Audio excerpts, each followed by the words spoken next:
الحمد لله رب العالمين والعاقبة للمتقين الصلاة والسلام على أشرف الأنبياء والمرسلين اما بعد السلام علیکم و رحمت الله و برکاته. امروز موضوع ما و شما دوستان درباره قرض دادن و قرض گرفتن چی سبب ها داره و چی ثواب ها داره. در حدیث جناب پیامبر علیه السلام بیان می شود با همراه حضرت جبرائیل به بهشت سفر کردن. وقت بهشت نظر میکردن به یک موضع رسیدن که در جایی که صدقه دادن 10 ثوابه و انسانی که قرض میده 18 ثوابه. پیامبر از حضرت جبرائیل پرسید چرا در صدقه 10 تا در قرض دادن 18 ثوابه؟ حضرت جبرائیل گفت یا رسول الله، انسانی که صدقه میته در هر کسی که او محتاج باشه و محتاج هم که نباشه صدقه هم میته، و انسان قرضدار در کسی میته که او انسان قرض ممکن شه. مقصد مهمه که با او را قرض بتی، مقصد یاردمش کنی، قرضش میتی بعدا پول میته. به همین خاطر او که مهمه بسیار ضرور که هست او 18 ثواب میگیره و این انسانی که صدقه میکنه 10 ثواب میگیره. این فضیلت قرض دادن بود. و درباره دیگر سبب هایی که از بسیاری قرض اصحاب پیامبر به خدا پناه می بردن، پیامبر روز داخل مسجد شد، یک شخص را دید به نام ابو امامه. ابو امامه در یک کنج مسجد به غم درد نشسته بود. پیامبر گفت چرا غمگین هستی؟ گفت یا رسول الله غم درد دارم. غم درد بسیارم مسلمان ضعیف میکنه برادرم، بسیار غم دردم نخوری. خنده بسیار هم قلبم میکشه، نه که غم درد بیهوده دنیا چیکار میکنه مسلمان از بین میبره. شیطان وقت خنده میکنه، وقت راحت میشه که بینه مسلمان چه پرشکسته و غمگینه. به همین خاطر پیامبر گفت من دعای تو یاد ندیم که از این مشکلات برطرف شوی؟ گفت بله یا رسول الله. پیامبر خدا صلی الله علیه و سلم گفت به سوی خداوند متعال پناه بر. اللهم انی اعوذ بک من الهم. خدایم به سوی تو پناه میبرم از غم و العجز ای ناتوانی.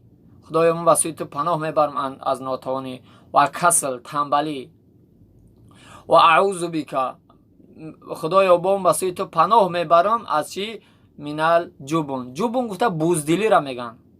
با پیامبر تعلیمش داد که به سوی خدا پناه بر از بزدلی و بخل. با به سوی خداوند پناه بر از بخل و حسد، که امروز اکثریت ما هم بخل و حسد فساد کرده. إن الله وملائكته يصلون على النبي يا أيها الذين آمنوا صلوا عليه وسلموا تسليما. اصلا دشمن هم بسیار کشه، در هر جا که دشمن داشته باشه راحتی را نمیبینی. این دعای بود که با اون اصحاب پیامبر یاد داد. میگه اون صحابه گرامی میگه این دعا را من به اخلاص سحر و بیگاه میخواندم، میگه خداوند این مشکلات من برطرف کرد. مقصد از عهده این قرض برمدم. ما چگونه که دارو را اگر به اخلاص بگیری، همون چگونه که همون دکتر میگه استفاده بری ثواب میگیری، همین دعای هم هر آیت قرآن هم هر احادیث پیامبر به اخلاص در هم وقت ساعت کنیم ما را خداوند چکار میکنه؟ از اون مشکلات رها میکنه. به همین خاطر این دعای بود که پیامبر به اون صحابه چکار تعلیم داد. و دیگر اینکه برادرها، دیگر حدیثی از پیامبر گرامی اسلام علیه السلام میگه وقتی انسانی که قرض میگیره یک برادرش به نیت مشکلات زندگیش میگیره و نیتش اینه که الحمدلله من همه خداوند رزقم بده، مالم بده، در قرض این برادر بر بگردم، خداوند او را میگه در همون قرض گرفتگیش برکت میده. بعد از اون که میگه قرض گرفت خداوند مالدارش میکنه که تو اینکه در بر بگردونش، به خاطر که نیتی نیک داره. و هر انسانی که نیتی بد داشته باشه و بگیره پروای برگردوندن پول برادرش که نباشه، هر چند پول دارم که شوه پول برادرش برگردوندن میتونه، به خاطر اون نیتی نیک نداره، خدا در هم مالش برکت نمیده. به همین خاطر پیش از آن که وقتی قرض میگیره یک برادر کوشش کنه که چیکار کنه در برگردوندنش هم نیتی نیک داشته، کوشش کنه که در برش بگردونه. از احادیث پیامبر بگیریم بسیار از برادران، نه که برای آدم مسلمان واقعی همون 5 منوت یا 10 منوت صحبت کردن کفایه میکند اگر در وجود ایمان داشته. و دیگر صحابه پیامبر اومد که یک کس جنجال میکرد، گفت چی با جنجال میکنید؟ پیامبر پرسانش کرد او انسان گشت گفت یا رسول الله این انسان از من قرض گرفته، قرض ما برگردان بتنا. پیامبر گفت قرض شبته، گفت یا رسول الله هیچ ندارم. تو حتی همون ریدای تنش پیامبر گفت که ورا ریدای تنه تبته وقتی قرض گرفتی چون فکر نکردی؟ با چی خاطر پیامبر ریدای مبارک کرتهش ای تنش گرفت او انسان داد؟